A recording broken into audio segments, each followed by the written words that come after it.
Most people who start a beehive lose it, usually within the first year or two, and they almost always blame the wrong thing: the weather, bad luck, a weak queen, the cold. But the real reason most first colonies die comes down to one simple step that costs about $2, takes 10 minutes, and is skipped by the overwhelming majority of beginners because nobody told them it was the single most important thing they would ever do for their bees. Here's the full story. Let me start with the hard truth about starting a hive, because the beginner literature tends to soften it, and softening it is what gets colonies killed. Beekeeping has a brutal failure rate for beginners.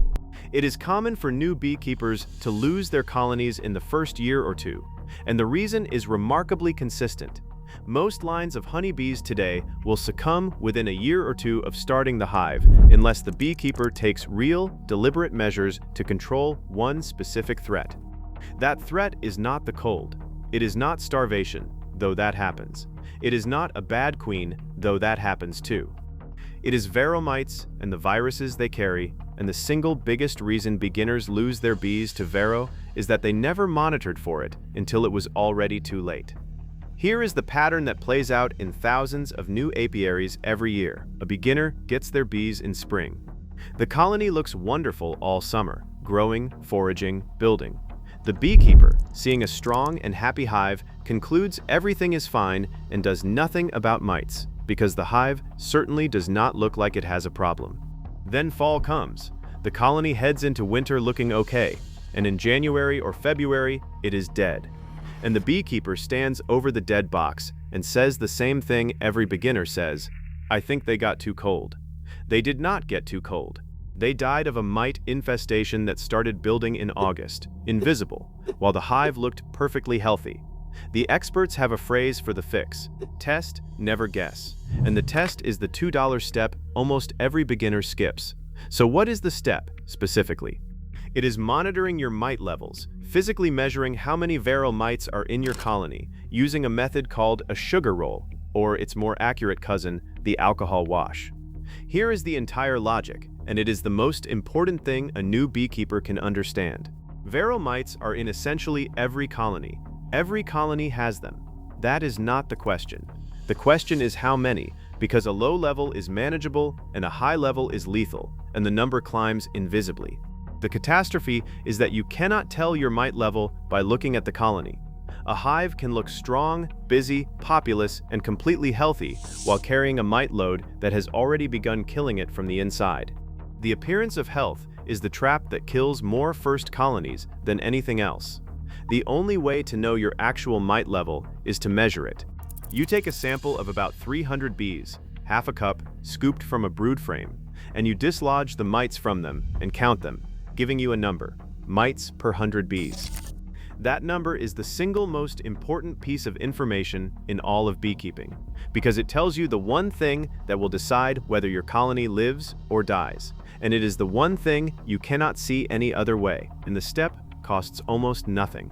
A sugar roll needs a jar, a piece of screen for the lid, and a couple of spoonfuls of powdered sugar. That is the $2, powdered sugar and a mason jar. For the price of a candy bar and 10 minutes of your time, you get the answer to the question that determines everything, and almost every beginner skips it. Quick word before I go on. Everything I've learned about starting a hive right, the monitoring, the timing, the whole first-year calendar that actually keeps a colony alive, I gathered it all into the Hive Vault over at dalepav.com. The link's in the description below and on the channel page if you want it. This video's free and always will be. The Vault's just the long version for folks who want it all in one place. I won't mention it again. Let me walk you through the $2 step itself, because it is genuinely simple. The sugar roll works like this. You scoop about half a cup of bees, roughly 300 of them, from a brood frame into a jar with a screened lid. Be careful not to grab the queen. Take bees from a frame you have confirmed she is not on.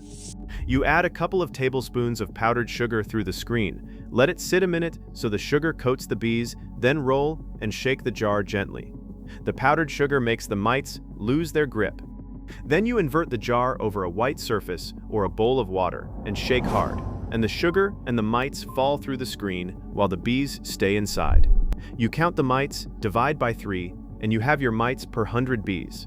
Then you dump the sugar-coated bees back into the hive, unharmed. They clean each other off and carry on. The alcohol wash is the same idea, but more accurate, using alcohol instead of sugar. It kills the sample of bees, which is the trade-off, but it dislodges the mites more completely and gives you a truer number. Many experienced beekeepers prefer it precisely because when the answer matters this much, accuracy matters. Either way, the principle is identical. Sample the bees, separate the mites, count them, get your number. Now, what number are you looking for? The thresholds are lower than beginners expect. A common action point is around 2 to 3 mites per 100 bees. If your count is at or above that, it is time to act. In late summer, heading into fall, when the colony is raising the winter bees that have to survive until spring, the acceptable level is even lower. The point of monitoring is to catch the mites while the number is still manageable, and to treat before they explode, rather than discovering the problem when the colony is already collapsing. And here is the frequency. You do not do this once. You monitor regularly through the active season. Many beekeepers do it monthly, and always in late summer before the winter bees are raised. A single check in June does not protect you from a mite explosion in August.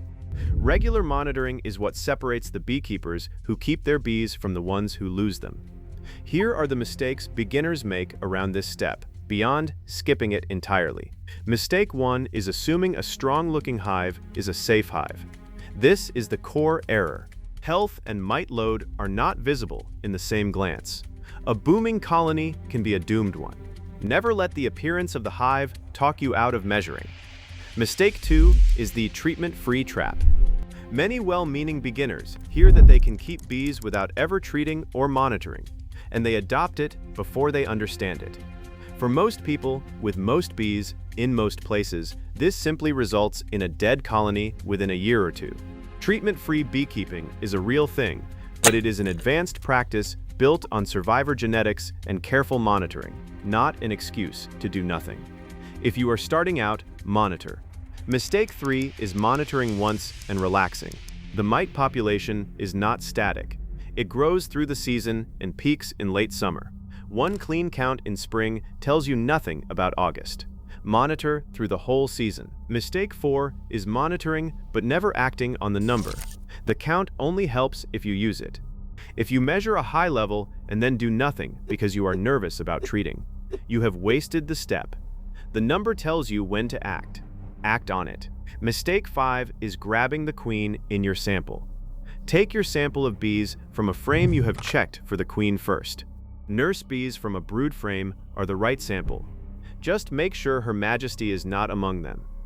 Picture 2 beginners who started hives on the same spring day. The first one did what most beginners do.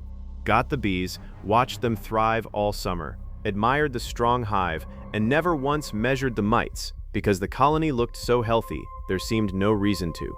That hive died in February, and that beekeeper is now telling everyone that beekeeping is hard and their bees got too cold, and is deciding whether to spend the money to try again.